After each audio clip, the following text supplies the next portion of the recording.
नमस्कार, स्वराज एक्सप्रेस की खास पेशकश जनता मांगे जवाब में आपका स्वागत है। आपके साथ मैं हूं स्मित त्रिपाठी। सबल भुजाओं में लक्षित है नौका भी पतवार, चीर चले सागर की छाती, पार करे मझधार। जी हां, मध्य प्रदेश के वित्त मंत्री जगदीश देवड़ा ने इन पंक्तियों के साथ अपने बजट भाषण की शुरुआत की और 3,65,67 करोड़ रुपए का बजट पेश किया।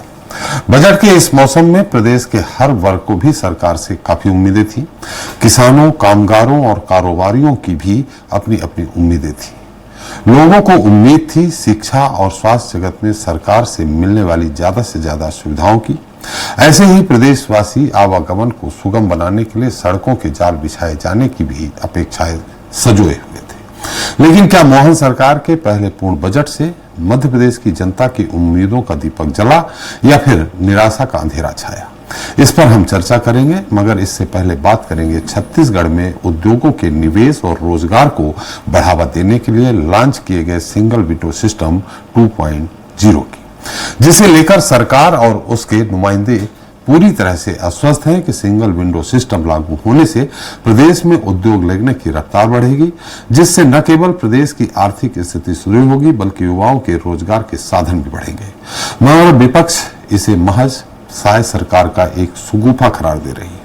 बहरहाल चर्चा करेंगे इन्हीं मुद्दों को लेकर मचे सियासी घमासान।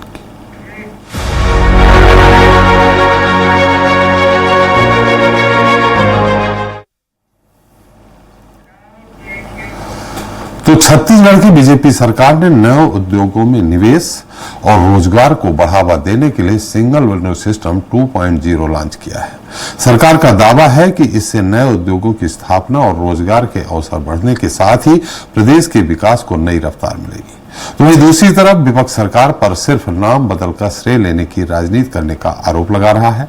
इस सिस्टम के लागू होने के बाद प्रदेश के हालात में क्या बदलाव आएंगे, इस पर हम पक्ष विपक्ष से चर्चा करेंगे, लेकिन उसके पहले देख लेते हैं हमारी एक खास रिपोर्ट। समाधान की पहल पर सियासी घमासान। जी हां, छत्तीसगढ़ की साय सरकार ने सूबे में नए उद्योगों में निवेश और रोजगार को बढ़ावा देने के लिए सिंगल विंडो सिस्टम 2.0 लॉन्च किया है।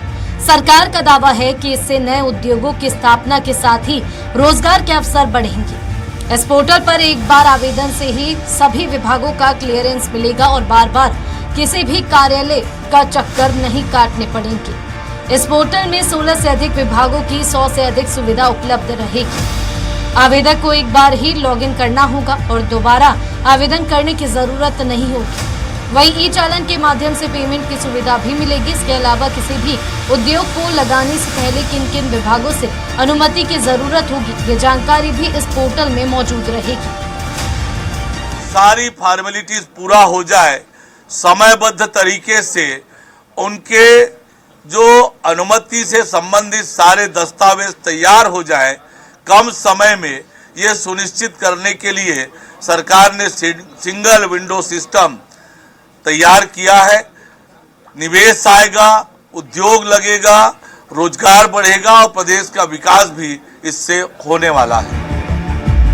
दरअसल पूर्व की कांग्रेस सरकार ने प्रदेश में औद्योगिक निवेश को बढ़ाने के लिए सिंगल विंडो सिस्टम की शुरुआत की थी, मगर इसका विशेष लाभ नहीं मिल पाया, जिसे अब सिंगल विंडो सिस्टम 2.0 नाम देकर फिर शुरू किया जा रहा है। यही वजह है कि कांग्रेस बीजेपी सरकार पर सिर्फ योजनाओं को नया नाम देकर श्रेय लेने का आरोप लगा रही है। देखिए, पिछली सरकार में भी ये व्यवस्था दी गई थी, चल रहा था सुगमता से। अब इसी को उसको ठीक करना चाहिए। ये फिर नया नाम देके, नया कलेवर देकर के अपना नया श्रेय लेने की कोशिश कर रहे हैं।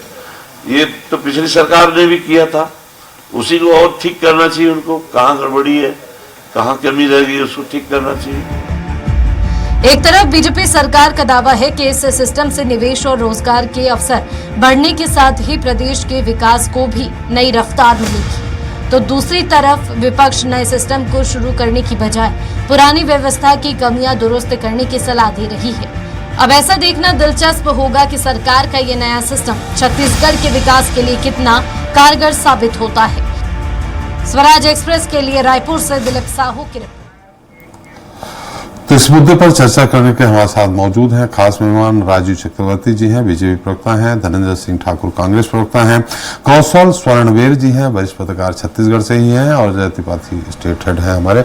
आप सभी का हमारे इस खास कार्यक्रम में बहुत बहुत स्वागत है। राजीव जी, आपको मेरी आवाज आ रही है? बिल्कुल आ रही है। धनंजय जी, आपको भी आ रही है? आ रही सर, आ रही। बहुत दिन बाद आपकी आवाज सुनने मिली सर। बिल्कुल, नमस्कार आपको। और बस आप ही से सवाल कर रहा हूं कि 2.0 बने, अगर ये सिंगल विंडो सिस्टम लागू किया जा रहा है तो ये अच्छा है कि नहीं सरकार के लिए, मतलब राज्य के लिए? देखिए त्रिपाठी जी, अगर सिंगल विंडो सिस्टम 2.0 कहा जाता, मतलब स्पष्ट हो गया है कि पूर्ववर्ती सरकार है जो सिंगल विंडो सिस्टम लागू किया था प्रदेश में औद्योगिकों को बढ़ावा देने के लिए, और जब उसके नियम बनाए थे और उसके नियम आप देखेंगे बनाया गया था कि क्या सुविधाएं उद्योगपतियों को मिलनी चाहिए। उसमें उद्योगपतियों से सुझाव भी मांगे गए थे और एक व्यवस्था की गई थी कि जो सिस्टम जो बनाया गया है उसके किसी विषय से अगर उद्योगपति कोई परेशानी होता है तो बीच में भी उसमें अमेंडमेंट करने की सुविधा दी गई थी। उस सिंगल विंडो सिस्टम को जब बनाया गया त्रिपाठी जी, तो आप देखेंगे पूरे देश में जिन जिन राज्यों में उद्योग नीतियां हैं वहां से उनकी जो बेस्ट पॉलिसी है उनको लाकर यहाँ पे स्थापित किया गया था। और उसमें यह भी व्यवस्था की गई थी कि छत्तीसगढ़ में चूंकि खनिज संपदा भरपूर है, आयरन ओर है, बॉक्साइट है और कोयला है और बहुत सारे संसाधन है, अगर यहाँ सिंगल विंडो सिस्टम लागू किया गया तो स्पष्ट किया गया कि छत्तीसगढ़ खनिज संपदा को 35% तक प्रदेश के उद्योगों को दिया जाए, प्राथमिकता में रखा गया था। साथ में बिजली की सुविधाएं हैं, एनओसी के लिए जो दर दर उनको भटकना पड़ता था वो सारे सुविधाएं एक जगह दे दी गई थी, चाहे पर्यावरण का क्लियरेंस हो, चाहे जमीन के अलॉटमेंट हो, चाहे रजिस्ट्री समस्या हो या बिजली बिल के मामले हो या अन्य जो संबंधित तो मामले उद्योग से, तो ये तो पहले से लागू हुआ है और उसके अच्छा यहाँ पे रिस्पांस मिला था। और 2 साल का कोविड काल मुझे लगता है कि अगर नहीं होता तो देश में और विश्व में जो आर्थिक मंदी नहीं आती तो और बेहतर यहाँ पे उसके परिणाम आते। तो इस सरकार के पास कोई योजना नहीं है, इसलिए वो उसका नाम में 2 जोड़कर वो खुद के वाहवाही लूट रहे हैं। इनको स्पष्ट करना चाहिए कि सिंगल विंडो सिस्टम में जो 35% जो खनिज संपदा छत्तीसगढ़ के उद्योगों को देने की प्राथमिकता है, क्या उसके लिए मोदी सरकार को तैयार करेंगे? क्या भारतीय जनता पार्टी जो उद्योगपतियों से जो अवैध उगाही करती है, उनको धमकाती है, डराती है, चंदा लेती, क्या ये बंद करेंगे? तो ही तो इनका सक्सेस होगा, क्योंकि कहने मात्र से नहीं होगा। क्योंकि 15 साल के रमन सरकार के दौरान सबसे बड़ी समस्या यही रही है, ये जगह जगह तो रोड शो करते थे, निवेश को बुलाते थे, लेकिन हाथ में शून्य हासिल होता था। कभी अजय देवगन का नाम आता था, कभी सलमान खान जी का नाम आता था, कभी अमेरिका के कोई लोग आ जाते थे और रमन सिंह जी मुख्यमंत्री थे तो उनके साथ रोड शो करते थे, फोटो करते थे, लाभ कुछ नहीं हुआ था। हमारी सरकार के दौरान देखेंगे बहुत सारे यहाँ उद्योग खुले, उसे रोजगार भी मिला है। स्पष्ट कर दिया था कि सिंगल विंडो सिस्टम में कि किसी भी कृषि जमीन को उद्योग लगाने नहीं दिया जाएगा। सरकारी जो जमीनें हैं, जो खाली रिक्त जमीनें हैं, उसी पे उद्योग लगाने को दिया जाएगा। दूसरा, जो उद्योग लगाने जो जमीन पहले से अलॉटमेंट है, जो खाली पड़े हुए हैं, उसको भी वापस लेके नए उद्योग लगाने के लिए देने की बात उसमें थी। तो अगर ये 2 की बात करते मतलब समझ सकते कि पूर्ववर्ती सरकार की योजनाओं को आगे बढ़ा रहे हैं। क्या पूर्ववर्ती सरकार की नीतियों को लागू कर पाएंगे? क्योंकि केंद्र में इनकी सरकार है और चूंकि रिमोट से चलने वाली सरकार है, तो ये देखना होगा। धनंजय जी, आपने एक बात कही, हम चक्रवर्ती जी से उत्तर लेंगे जो आपने सारे। अगर निश्चित आप कह रहे हैं कि 2.0 नाम इसलिए दिया गया कि पहले ये आपकी सरकार यानी भूपेश सरकार लागू कर चुकी है, तो इन्होंने मतलब ये है कि श्रेय लेने की बात है, उसी सिस्टम को इन्होंने लागू कर दिया। तो निश्चित तौर पे अगर पूर्ववर्ती सरकार भूपेश सरकार में ये काम अच्छा हो रहा था, उसी को आगे बढ़ाए, भले 2.0 हो। दूसरा, आपने कहा कि मोदी सरकार को क्या ये तैयार करेंगे, मतलब आपका कहने का निश्चित तौर पे मतलब हुआ कि जो आपने बॉक्साइट की हो, खनन जितनी भी आपने बात कही है कोयला को लेकर के, वो 35% आपने कहा कि जो छत्तीसगढ़ में उद्योग लगने वाले हैं उनको दिया जाए। मतलब ये केंद्र सरकार के बारे में बात चली गई। तो आपने कहा मोदी सरकार को तैयार करेंगे, माने आपकी मांग है कि 35% जो वहां के उद्योग लगे उनको मिले वहां का संसाधन का लाभ। निश्चित तौर पर त्रिपाठी जी, आपको मैं 1-2 उदाहरण दूंगा। यहाँ पे कोयला से चलने वाले बहुत सारे उद्योग हैं जी। कई बार अखबारों की सुर्खियां रही है, कई बार खबरें आई है कि जो उद्योग है उनको कोयला के संकट से जूझना पड़ा, पावर प्लांट को कोयला नहीं मिलता। जब राज्य कोयले से दूसरे राज्य जो है संपन्न हो रहे हैं, दूसरे राज्य के उद्योग चल रहे हैं और हमारे ही राज्य के उद्योगों को कोयला नहीं मिल रहा है क्योंकि केंद्र सरकार के अधीन में आता है। तो ये टेक्निकल दिक्कत वहां पे थी ना, अलॉटमेंट नहीं हो पाता था। हमने लगातार उसमें प्रयास किया, लगातार उस दिशा में बात की केंद्र सरकार से, और मैंने कहा कि अगर 2 साल कोविड का नहीं होता, अगर विश्व में आर्थिक संकट नहीं आते थे, बहुत सारे और बड़े उद्योग यहाँ पे लगने वाले थे। टाटा भी यहाँ पे उद्योग लगाने वाला था, बहुत सारे कंपनी यहाँ पे आने वाली थी, बॉक्साइट के संबंधित जो है एल्युमिनियम वर्क उद्योग यहाँ पे लगने वाले थे। हमने मोबाइल के लिए भी यहाँ पे मोबाइल निर्माण करने के लिए, साइकिल निर्माण करने के लिए, कपड़ा निर्माण करने के लिए बहुत सारे उद्योगों को यहाँ पे जगह दी। बहुत सारे उद्योग चले भी हैं और चल भी रहे हैं। तो मैं कहता हूं अगर आप 2 कर रहे हैं तो 2 में क्या उन नीतियों को आगे बढ़ा पाएंगे या फिर केंद्र सरकार के दबाव में उन नीतियों को खारिज कर देंगे? क्योंकि हमारी जो नीतियां थी, हमने कहा ना कि मध्य प्रदेश से लेकर उत्तर प्रदेश से लेकर जहां जहां उद्योग की नीतियां हैं, उन नीतियों में जो बेस्ट नीतियां थी उनको लाकर यहां पे समाहित किया था। उद्योगपतियों से सलाह लिए थे, 24 घंटा बिजली और सुरक्षा की गारंटी दिया था। तो क्या भारतीय जनता पार्टी इस चीजों को कर पाएगी? क्योंकि 15 साल में तो दिखा नहीं था यहाँ पे। चलो पूछ लेते हैं चक्रवर्ती साहब से। चक्रवर्ती साहब, उनका कहना है, मतलब ये बात स्पष्ट है, आप इसका कितना खंडन करेंगे कि आपने जो भूपेश सरकार ने सिंगल विंडो सिस्टम लागू किया था उसी को आप आगे बढ़ा रहे हैं। अब रही बात इसका कि अब तो डबल इंजन की सरकार है, डबल इंजन की सरकार है। ऐसी स्थिति में जो इन्होंने ये प्रावधान रखा था भूपेश सरकार ने कि 35% यह मांग की थी केंद्र सरकार से कि जो वहां के संसाधन है उनका उपयोग 35% वहां के उद्योग धंधे करें। क्या आपके सिंगल विंडो सिस्टम 2.0 में ये व्यवस्था रखी गई है? ये मांग करेंगे क्या? देखिए, ये जो 35% की कहानी शुरू होती है जी, वहीं से वो लैकुना शुरू हो जाती है जी। 219 उद्योगों से member of understanding Bhupesh Baghel ji ने किया जी। और अभी मेरे मित्र बहुत सुंदर तकरीर कर रहे थे जी, ये हुआ हमने ये किया, लेकिन वो थियोरेटिकल वर्क था। अगर आप ग्राउंड जीरो पर देखेंगे तो एक भी उद्योग यहाँ पर नहीं आया। दूसरी बात, उद्योग का मतलब केवल खनन नहीं होता है जी। उद्योग की 3 श्रेणियां होती है। पहला होता है एंसिलरी यूनिट, दूसरा होता है असेंबलिंग यूनिट, तीसरा होता है एक्सेसरीज यूनिट। एक जैसे आप देखिएगा कि हिमाचल प्रदेश का जो क्षेत्र है वहां पर फार्मास्यूटिकल इंडस्ट्री को बसाया गया, वहां पर सब्सिडी दी गई, सिंगल विंडो सिस्टम किया गया।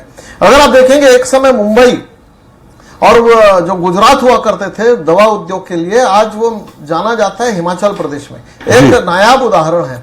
उसी प्रकार से जब हमारी सरकार थी 15 वर्षों में, यहां पर पावर सेक्टर से लेकर कोर इंडस्ट्री सेक्टर जो लोहा बनाती है, सरिया उद्योग, ये इसने नाम कमाया। तो हमारी पॉलिसी दिखी, थियोरेटिकल भी कागजों में भी दिखी और धरातल पे भी दिखी, लाखों लोगों को रोजगार दे रही। अब 2.0 सिस्टम जो आया है वो इसीलिए आया है कि जो व्यवहारिक दिक्कतें थी, 219 लोगों से एमओयू कर लिया, लेकिन जब वो आए तो उनको कुछ नहीं मिला, ना जमीन मिली, ना स्किल्ड लेबर की व्यवस्था की गई, ना कोई इंस्टीट्यूशन डेवलपमेंट किया गया जो रिसर्च सेंटर है जो वहां से उनको देंगे कुशल श्रमिक, अकुशल श्रमिक। तो देखिए, बातों बातों में हवाई कर देना, कॉपी पेस्ट कर देना, हमने फलाने राज्य से लिया है, उस राज्य से लिया है, द बेस्ट सिस्टम लेंगे, लेकिन उद्योग के लिए जगह नहीं है। आप उद्यमी को गाली बकेंगे, सुबह से शाम तक आपकी पॉलिसी है उद्यमियों को गाली बकना, ये फलाने की सरकार, ये ठिकाने की सरकार है, और आप उद्यमियों को बुलाएंगे, उनसे वसूली करेंगे, इसमें वो नहीं चलता। इसमें क्या अंतर, चक्रवर्ती जी, क्या अंतर है 1.0 और 2.0 सिस्टम में? क्या अंतर है, हम ये जानना चाह रहे हैं। जो धनंजय जी कह रहे हैं कि उनने जो लागू किया उसी को लिया आपने। हमने जी हाँ जी। इन लोगों ने कागजों में बनाया, हम धरातल पर उसको फलीभूत कर रहे हैं। जो छत्तीसगढ़ अधोरचना औद्योगिक विकास निगम है उनको हमने डेवलप किया है, तिल्दा कोर सेक्टर, उसके बाद जो रायपुर के आसपास तमाम जगह पे है, बिरकोनी में एक सेक्टर हम डेवलप कर रहे हैं जो लघु उद्योगों के लिए चिन्हांकित किया जा रहा है, और वहां पर आ रहे हैं। ज्वेलरी पार्क की बात की जा रही है। उसके बाद असेंबलिंग इंडस्ट्री के लिए उर्ला के पास एक जमीन अधिकृत के काफी बड़ा 670 एकड़, वहां पर जो मध्यम उद्योग को चिन्हांकित किया जा रहा है। तो इस प्रकार से एक पूरी एक comprehensive industrial policy and commerce policy घोषित की गई है, जिसमें अलग अलग उद्योगों के फर्नीचर उद्योग, टीवी उद्योग, मोबाइल एसेसरी यूनिट, ऐसे तमाम लोगों को वहां पर बात की गई है और वो आने के लिए तैयार है। अभी देखिए, हम जीएसटी में छूट तो दे नहीं सकते, पहले ऐसा था वेट टैक्स में छूट देकर उनको बुलाया जाता था उद्योगपतियों को, पर अभी पॉलिसी पूरे भारतवर्ष में एक समान है, एक व्यापार एक पॉलिसी। जीएसटी की पॉलिसी है, तो हम पॉलिसी उसमें छूट नहीं देकर हमने कहा कि आप जमीन ले लीजिए, आपके लिए जमीन उपलब्ध है। कुशल अकुशल श्रमिक के लिए जो जितने आईटीआई ट्रेनिंग सेंटर है उनको डेवलप किया जा रहा है, पॉलिटेक्निक कॉलेज को डेवलप किया जा रहा है।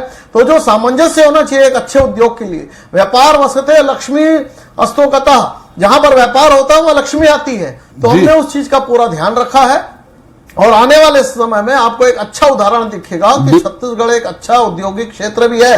अगर ये धान का गढ़ है, अगर ये लोहे का गढ़ है, तो आने वाले समय ये व्यापार और उद्योग का गढ़ रहेगा। जी चलिए चक्रवर्ती साहब, धनंजय जी आप कुछ कहना चाह रहे हैं, मैं आपके पास आता हूं। हमारे साथ वरिष्ठ पत्रकार हैं कौशल जी, एक उनकी टिप्पणी ले लूं धनंजय जी, फिर आप ही के पास आ रहा हूं जी, टिप्पणी ले लूं। कौशल जी, जी आपने बहुत अच्छे से 1.0 2.0 तो खैर अभी आई है, हो सकता है आपको क्या सिंगल विंडो सिस्टम में क्या प्रावधान रखे गए हैं अभी की सरकार में 2.0 में हो सकता है आपको ना मिला, लेकिन आपको क्या लगता है किसने बड़ी कुशलता के साथ, आपका नाम कौशल है, किसने बड़ी कुशलता के साथ 1.0 ने बहुत अच्छी पॉलिसी बनाई या 2.0 ने बहुत अच्छी पॉलिसी बनाई?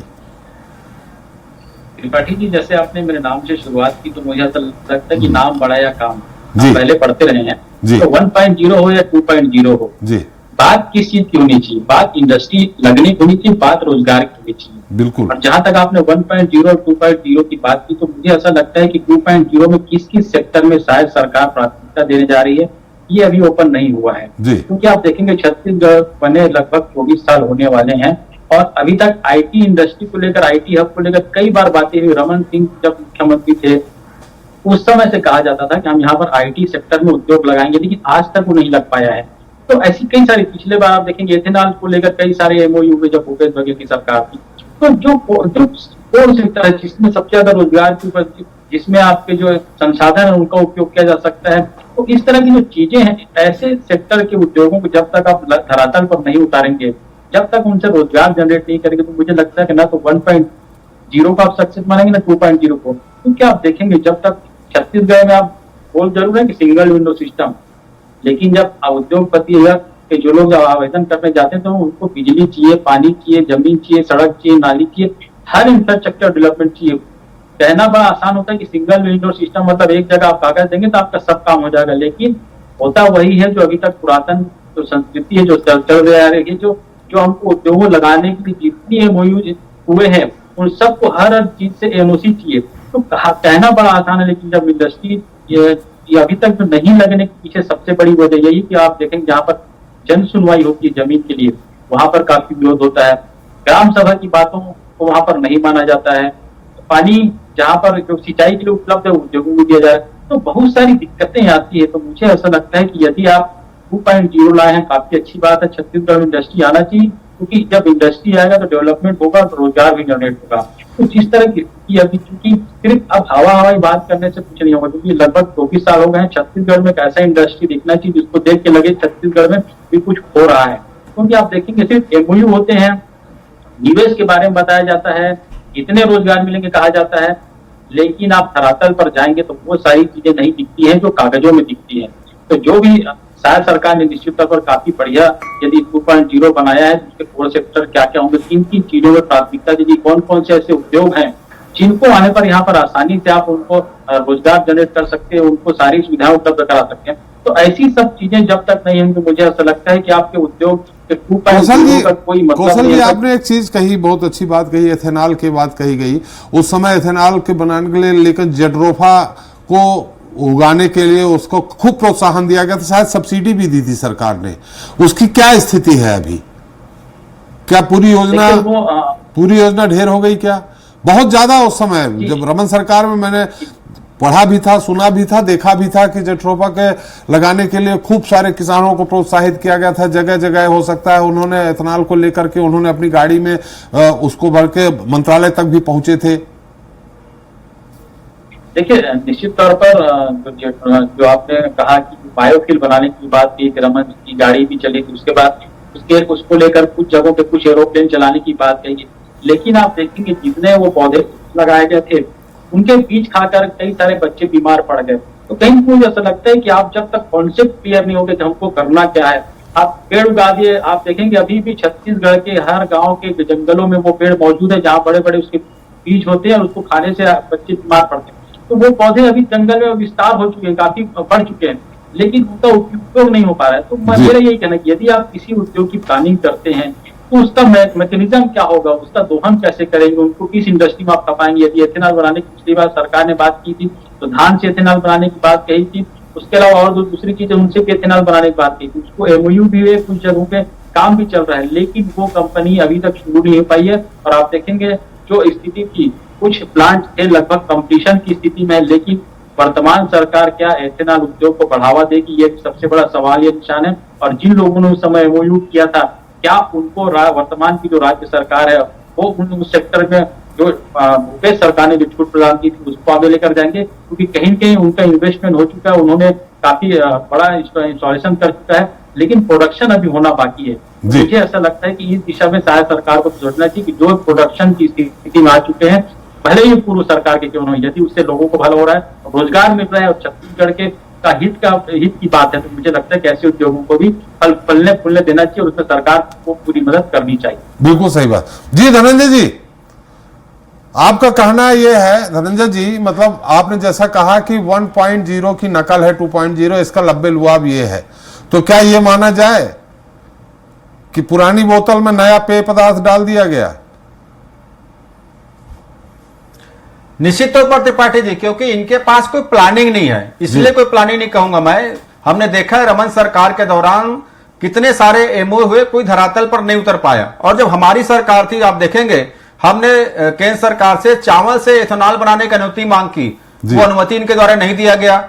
हमने कहा कि और भी बहुत सारे यहाँ पे अवसर हैं उद्योगों के लिए, हमें अनुमति दीजिए, लेकिन वो उसकी अनुमति नहीं दी है। जब नगर नार संयंत्र की नीलामी की बात आई तो हमने विधानसभा प्रस्ताव पास किया कि नगर नार संयंत्र जो है आदिवासियों की उससे भावनाएं जुड़ी हुई है, उन्होंने अपने जमीन दिया हुआ है, उनसे रोजगार मिलना चाहिए, उससे निजीकरण नहीं होना चाहिए, लेकिन वो अपने जिद में अड़ी रही है। बालकों के संयंत्र को इनके सरकार के द्वारा बेच दिया गया था। भिलाई स्टील प्लांट जहां से हजारों लोगों को रोजगार मिलता है, उसका भी निजीकरण की दिशा में सरकार प्रयास करिए। तो ये उद्योग लगाएंगे नहीं, बल्कि जो लगे हुए उद्योग हैं उसको बेचने की सोच रखते हैं। और मैंने कहा ना, हमने जब सिंगल विंडो सिस्टम लागू किया तो आप देखेंगे यहाँ पर फूड प्रोसेसिंग यूनिट शुरू हो गया, केचर टमाटर यहीं बनने लग गया, मक्का प्रोसेसिंग यूनिट शुरू हो गया, कॉफी मेकिंग यहीं पर होने लग गया, साइकिल की असेंबली होने लग गई, मोबाइल की असेंबली यहीं पर होने लग गई, और भी बहुत सारे उद्योग छत्तीसगढ़ में आए और छोटे छोटे उद्योगों ने बहुत सारे युवाओं को रोजगार देने का काम किया है। तो उसका एक नाम भी छत्तीसगढ़ में चला था, पर इनके पास नीतियां क्या है? क्योंकि जब तक ये उद्योगपति को डराते रहेंगे, उद्योगपतियों से वसूली करते रहेंगे,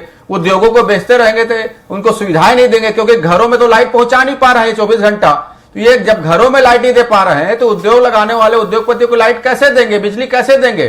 कोई भी उद्योग के लिए सबसे बड़ी प्राथमिकता बिजली और पानी होती है, ये घरों में पानी की व्यवस्था नहीं कर पा रहे हैं, तो स्वाभाविक सी बात, इनका प्लानिंग क्या है? ये धनंजय जी, बिजली क्यों नहीं पहुंचा पा रहे हैं? बिजली ये क्यों नहीं पहुंचा पा रहे हैं? बिजली तो जितना उत्पादन होगा छत्तीसगढ़ में, देखिए न 6 महीने के अंदर हाइड्रल पावर लग सकता, न थर्मल पावर लग सकता। तो जो आपने पावर स्टेशन लगाए होंगे उसी से बिजली दे रहे हैं।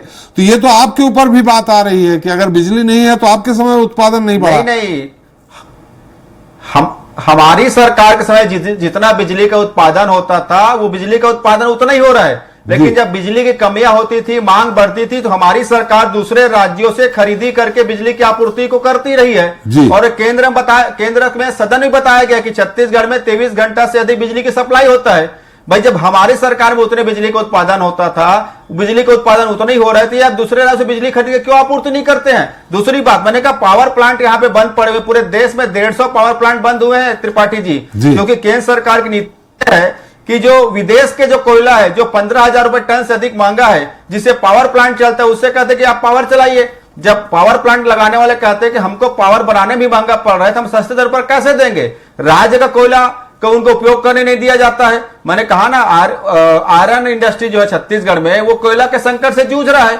यहाँ पे हमने हमारी सरकार दौरान कहा कि हम जब किसी इंडस्ट्रीज को बुलाते हैं तो सबसे बड़ी उसकी मांग होती है कि यहाँ पे कार्गो हब बनाया जाए। हमने केंद्र सरकार से कई बार गुजारिश किया कि अंतर्राष्ट्रीय जो हवाई अड्डा हमारे हैं उसको कार्गो हब बना दिया जाए, ताकि माल लाने वाले जाने में उनको सुविधा प्रदान हो, ट्रेन में यहाँ पे सुविधा प्रदान किया जाए। जब आप नीति हम बनाते हैं जो केंद्र सरकार पर निर्भर है, जब उनकी अनुमति नहीं मिलेगी तो कैसे उद्योगपति यहाँ आएंगे, कैसे हम उसको प्रभावित कर पाएंगे, कैसे आकर्षित कर पाएंगे? तो ये इनके पास तो कोई नीतियां है नहीं। जी। मैं तो कह रिमोट चलने वाली सरकार है ना। जैसे आपने सवाल पूछा कि 35% जो खनिज संपदा है वो राज्य के उद्योगों को मिलना चाहिए, उसका जवाब नहीं दिए क्योंकि इनमें क्षमता नहीं, साहस नहीं उस योजना को आगे बढ़ाने की। चलो एक बार फिर पूछ लेते हैं ना, उद्योग अलग है, उसके लिए स्थानीय उद्योग से कोई मतलब नहीं है। मैं बता रहा हूं त्रिपाठी जी, जी। अभी इन्होंने कहा राहुल गांधी से लोगों ने प्रश्न पूछा। राहुल गांधी जी ने अपने चुनाव क्षेत्र में पिछले विधानसभा के समय कहा कि रायपुर में, छत्तीसगढ़ में किसान अपनी टमाटर लेके अपने बाड़े से बाहर जाता है तो टमाटर की क्रैचअप की कंपनी तुरंत खरीदी करती, तुरंत। तो हमने पूछा स्थान का नाम बता दीजिए, तो बता नहीं पाए। तो देखिए नहीं कोई फूड इंडस्ट्री नहीं कोई फूड इंडस्ट्री में चले जाओ, एक दो होगी, कोई फूड इंडस्ट्री नहीं है, वो सफेद झूठ है, सफेद झूठ है भाई। नरेंद्र मोदी की तरह हम झूठ नहीं बोलते, जो मॉडल बताया वो मॉडल पकड़ा गया, उसका परीक्षण नरेंद्र मोदी जी के पास मुझे बोलने दीजिए, मैं चुपचाप सुन रहा था। नहीं मैं तो बता रहा हूँ, छत्तीसगढ़ आप छत्तीसगढ़ में रहते नहीं होंगे। यदि कोई इंडस्ट्री लगी है, फूड प्रोसेसिंग प्लांट तो है, भारतीय जनता वारा चले जाइए, मनमोहन सिंह की सरकार ने लगाया है भाई। नरेंद्र मोदी के पास हुई है तो भारतीय जनता पार्टी की वजह से लगी है। किसका? एनएमडीसी का अगर प्लांट लगा, एनएमडीसी का लोहा लोहांडीगुड़ा का, अरे वो तो कोयला नहीं मिल रहा, तो भारतीय जनता पार्टी की सरकार ने लगाया है। ये तो काटने के लिए पहुंच गए, वो तो बेच रहे नरेंद्र मोदी। अरे नरेंद्र मोदी बेच रहा है, मालको अटल बिहारी वाजपेयी बेच रहा है, नरेंद्र मोदी बेच रहा है, नेहरू जी ने लगाया था भिलाई से प्लांट, नरेंद्र मोदी जी बेच रहा है उसको की पॉलिसी। अरे आपके पास पॉलिसी नहीं है। और देखिए जो पूरे इंडस्ट्रियल पॉलिसी है हमारे पास, स्पष्ट सरल और सुगम नीति है उद्योगों की, और ये उसका 35% चलिए चक्रवर्ती जी बताइए ना, पूरे विश्व में जा रहा है। चक्रवर्ती जी, धनंजय जी को दोहन करना सुनिए, उद्योग नहीं होता है, मेरा समय अलग है। हमारे उद्योग है तो आप लिख दीजिए कि खनन उद्योग संबंधित उद्योग नहीं लगेंगे, साथ में आप डिक्लेयर कर दीजिए ना कि खनन संबंधित उद्योग नहीं लगेंगे। कोयले का घोटाला किया, तो जब कोयले का घोटाला, अडानी का कोयला और देश प्रदेश से कोयला बाहर बेचो, मोदी की नीति है। चलिए चक्रवर्ती जी, धनंजय जी, मेरा समय समाप्त हो रहा। अजय त्रिपाठी जी का यहाँ एक संक्षिप्त टिप्पणी इस पूरे मुद्दे पे ले लें, बहुत सारी चीजें स्पष्ट हो जाएंगी। Ajay ji, single window system Madhya Pradesh में भी लागू हुआ, कितना फायदा होता है, कितना नहीं होता, यह कागजों तक सीमित रह जाता है। और एक बार जब कोई बाहर का उद्योगपति आता है तो उसको बाबुओं की जो जिस तरह चक्कर लगाने पड़ते हैं, क्या यही कारण है कि single window system Madhya Pradesh, Chhattisgarh में कई बार इसके पहले भी लागू हुआ, सफल नहीं हो पाता? क्या नहीं, असल में हम लोग मुद्दे से भटक गए। दोनों मेहमान राजीव जी और धनंजय जी दोनों ऑफ ट्रैक हो। इन्वेस्टमेंट की बात नहीं कर रहे हम लोग। सिंगल विंडो सिस्टम, जो सिंगल विंडो सिस्टम में बड़ा, हमारे यहाँ दिग्विजय सिंह की सरकार थी उस समय लागू हुआ, तो उसके बाद फिर अगली सरकार जब आई वो लागू करती है। उसमें होता है कि आप एनर्जी से एनओसी लेनी है, राजस्व से एनओसी लेनी है, बिजली की एनओसी लेनी है, आपको पानी की एनओसी लेनी, सबकी सब एनओसी एक खिड़की में मिल जाएगी, इन्वेस्टर्स को भटकना नहीं पड़ेगा। बाकी आपकी पॉलिसियां अलग है, इन्वेस्टमेंट कैसे आएगा, आपकी तमाम बातें अलग होती है। लेकिन सिंगल विंडो सिस्टम, अगर ये सिस्टम आप करने जा रहे हैं तो बेहतर, लेकिन उसको भटकना पड़ता है 4 जगह भी, तो फिर तो आपका सिंगल विंडो सिस्टम फेल है। आपको एक छोटा सा उदाहरण दूंगा कि जो फिल्म, एक मोदी पर फिल्म आई, उसमें रतन टाटा जब जाते हैं वहां पर, वो कहते हैं कि इसमें 1 महीने का समय लगेगा क्योंकि 46 तरह की एनओसी लगती है। तो जो व्यक्ति उसमें नरेंद्र मोदी बना वो कहता नहीं 46 नहीं 48 तरह की एनओसी लगती है, और सबकी एनओसी ये है। इस तरह का सिस्टम लागू करेंगे, सब सिंगल विंडो सिस्टम तब फेल होगा चाहे सरकार किसी की रहे। सिंगल विंडो मतलब फिर एक आदमी को, इन्वेस्टर्स को जगह जगह भटकना ना पड़े। आप जब वो कर पाएंगे, चाहे आपकी सरकार है उनकी सरकार, तभी बेहतर हो पाएगा। चलिए बहुत बहुत धन्यवाद धनंजय जी आपका, राजीव जी आपका, और कौशल जी आपका हमारे साथ चर्चा में शरीक होने के लिए। आपका एक बार फिर बहुत बहुत धन्यवाद अपना अमूल्य समय देने के लिए। तो आज हमने चर्चा की आज साय सरकार के सिंगल विंडो सिस्टम 2.0 की, जिसको लेकर कांग्रेस का आरोप है कि सिस्टम छत्तीसगढ़ में भूपेश सरकार के कार्यकाल में शुरू किया गया था, जिसके सकारात्मक परिणाम भी आए थे। ऐसे में साय सरकार भूपेश सरकार के द्वारा किए गए कामों की नकल करके खुद श्रेय लेना चाह रही है, जबकि भाजपा का कहना है कि सिंगल विंडो सिस्टम की पहल साय सरकार द्वारा ही की गई है और जो प्रदेश के विकास के लिए मील का पत्थर साबित होगी। ये रही बात छत्तीसगढ़ की।